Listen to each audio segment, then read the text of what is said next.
Olá, igreja. Olá a todos. É um prazer estar mais uma vez com vocês para levar um trecho da palavra, né? Da palavra de Deus. Hoje nós vamos falar sobre a transfiguração. O dicionário Aurélio nos diz que transfiguração é transformação. E isso se passa com Jesus Cristo na frente de um grupo de seus discípulos. E eu já faço uma pergunta de antemão. Vocês acreditam em vida depois da morte? Talvez essa mensagem possa responder essa pergunta para vocês. Ela se baseia em 3 trechos da palavra: Mateus 17, de 1 a 8, Marcos 9, de 2 a 8 e Lucas 9, de 28 a 36. Nós vamos nos ater à passagem de Lucas por ser um pouco mais detalhada. Vamos ler então, Lucas 9, de 28 a 36. Cerca de 8 dias depois de proferidas estas palavras, tomando consigo a Pedro, João e Tiago, subiu ao monte com o propósito de orar. E aconteceu que, enquanto ele orava, a aparência do seu rosto se transfigurou, e suas vestes resplandeceram de brancura.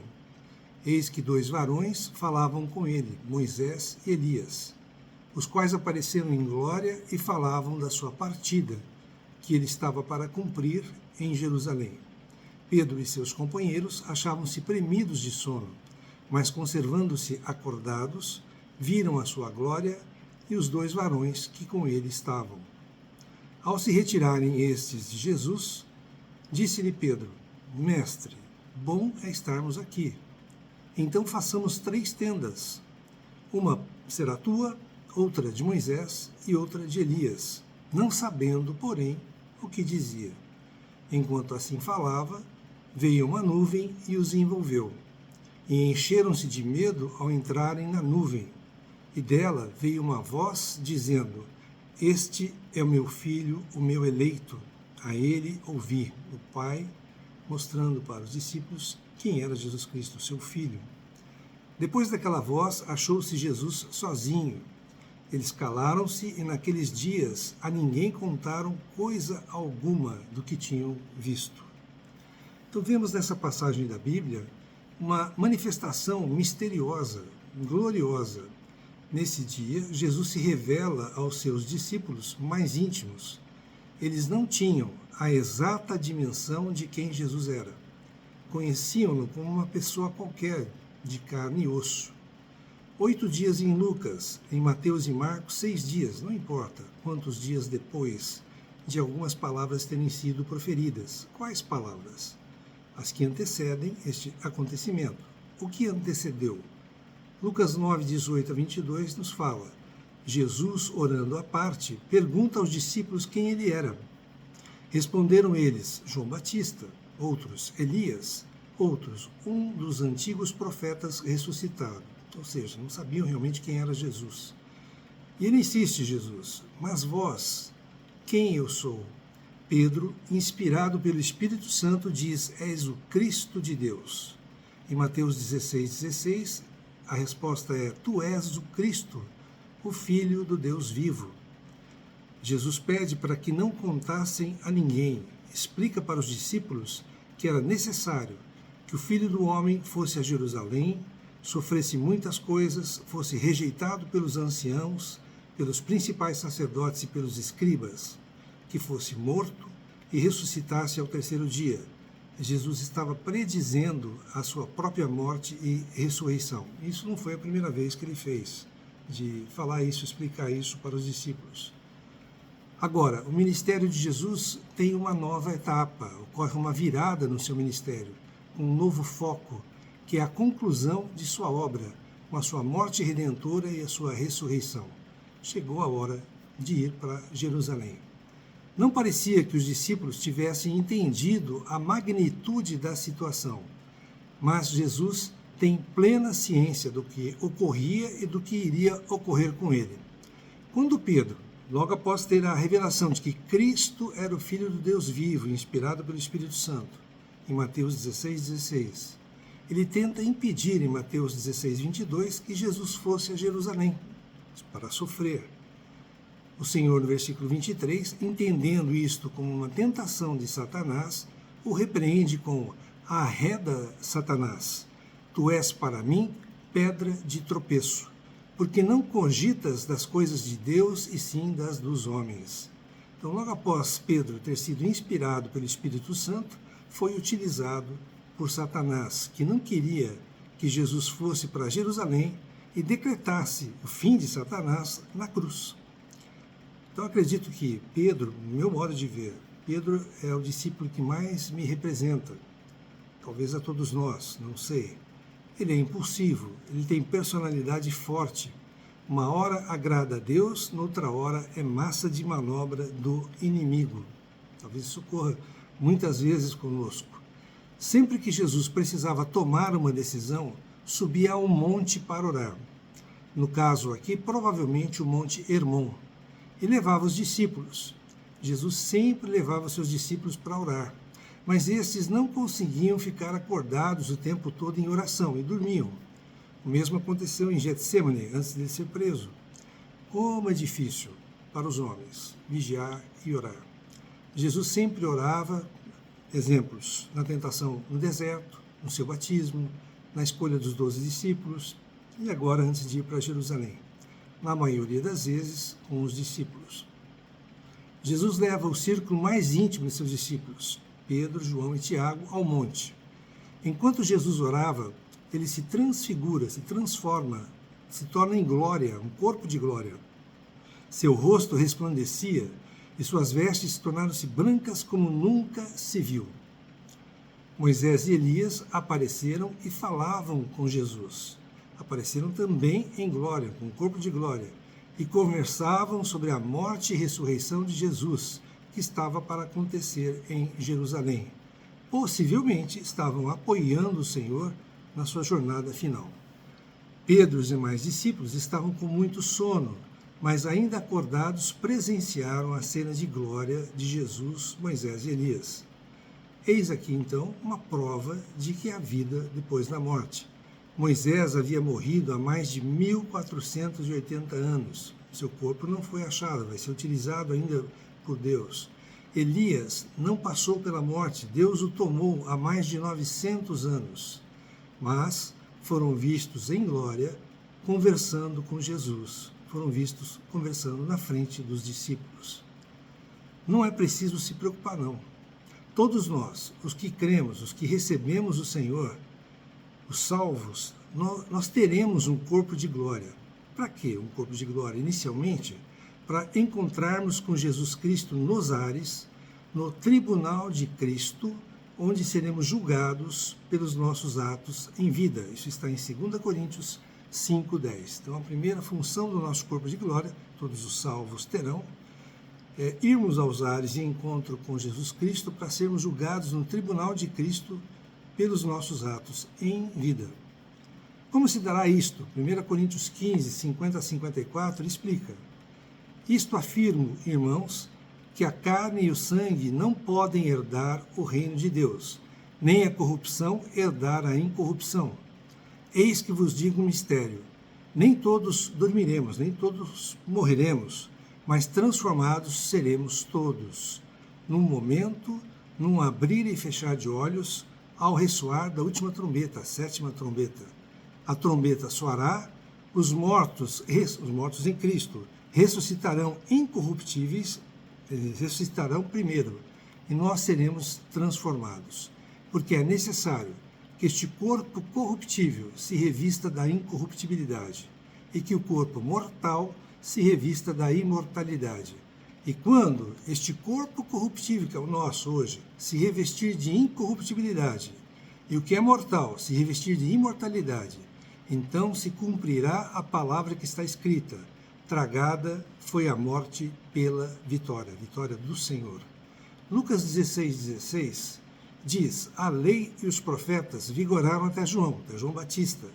Desde esse tempo vem sendo anunciado o evangelho do reino de Deus, e todo homem se esforça por entrar nele, no reino. Então, a lei e os profetas. Moisés representa a lei, Elias, os profetas. Toda a Bíblia da época está representada aqui, a lei e os profetas. A lei aponta para Jesus, todos os profetas apontam para Jesus. Hebreus 1, de 1 a 3, nos diz: havendo Deus, outrora, falado muitas vezes e de muitas maneiras aos pais pelos profetas, nestes últimos dias nos falou pelo Filho, a quem constituiu herdeiro de todas as coisas, pelo qual também fez o universo. Ele, o Filho, que é o resplendor da glória, e a expressão exata do seu ser, sustentando todas as coisas pela palavra do seu poder, pela palavra, o Senhor é a palavra.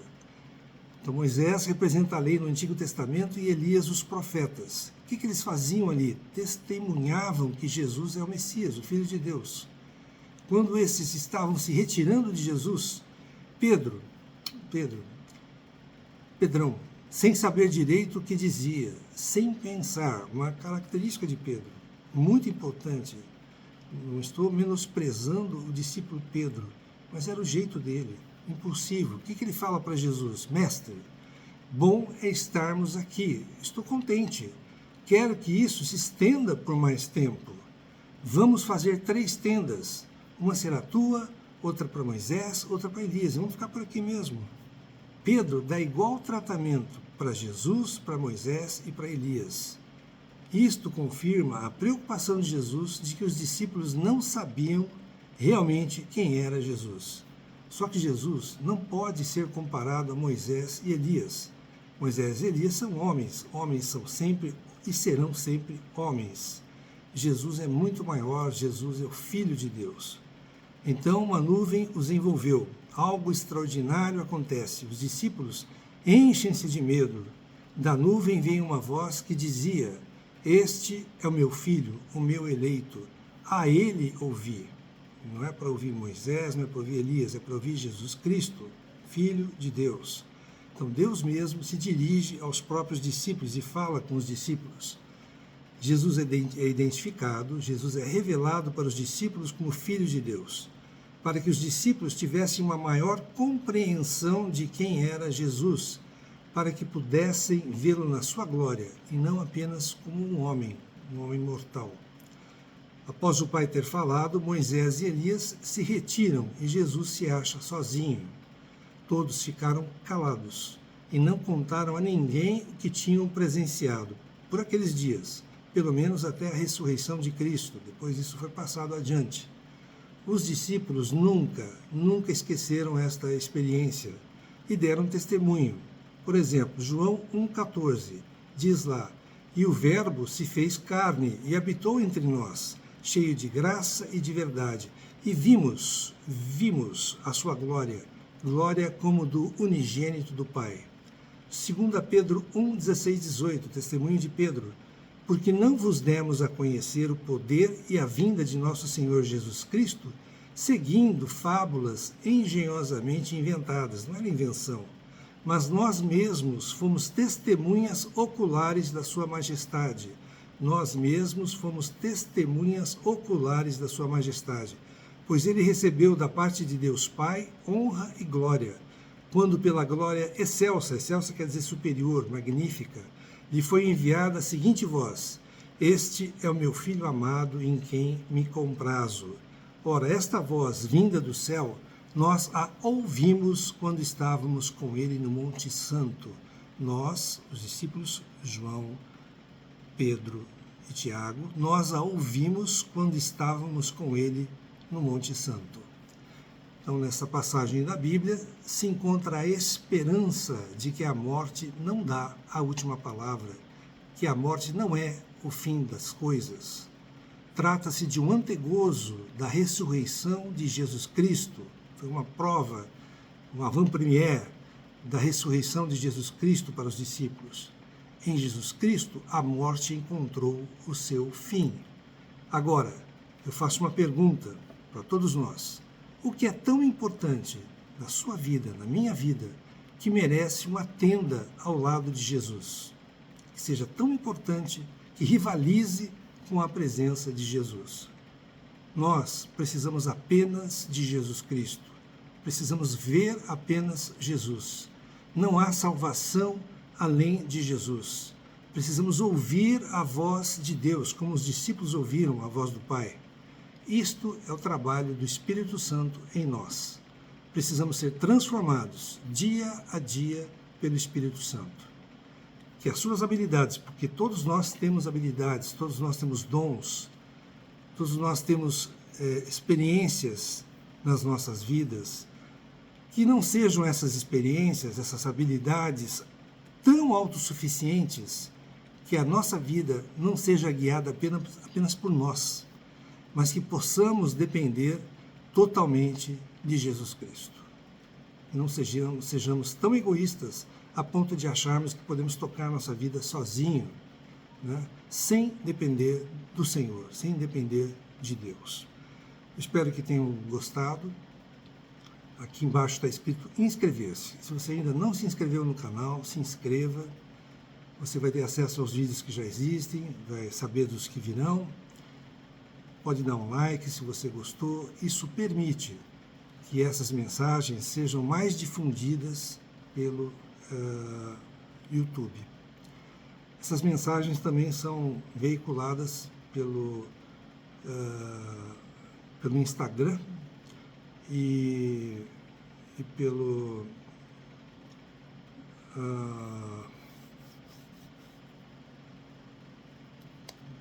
bom, fugiu aqui agora, mas pelas outras mídias, elas são veiculadas.